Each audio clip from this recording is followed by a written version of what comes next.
Well, one of Florida's native creatures is back in the spotlight, but for all of the wrong reasons. Our state's manatee population is in trouble. Florida saw a record number of manatee deaths in 2021.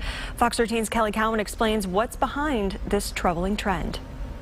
The final tally came to just over 1,100 manatee deaths in 2021. That's nearly double the amount of last year, higher than any other year recorded. And to put that into perspective, there are only about 6,000 manatees believed to live in the area around Florida. So that is an extremely high number of deaths. Now, manatees have no natural predators, so when we talk about premature deaths, the leading causes are typically cold weather or injuries caused by boats. But what we saw in 2021 was an overwhelming number of manatees that were dying from starvation. And the reason was pollution-fueled algae blooms that have killed off vast amounts of seagrass, and that's a manatee's primary food source. The problem is especially stark on the east coast of our state. A quarter of all the manatee deaths recorded in 2021 occurred in one specific area, the Indian River Lagoon, where seagrass has nearly been completely wiped out by algae.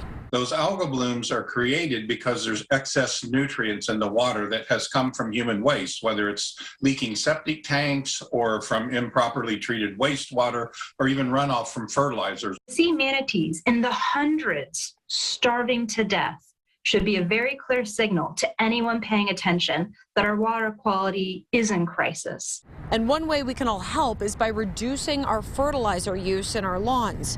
Another way to help out is to call the FWC immediately if you spot signs of a distressed or injured manatee.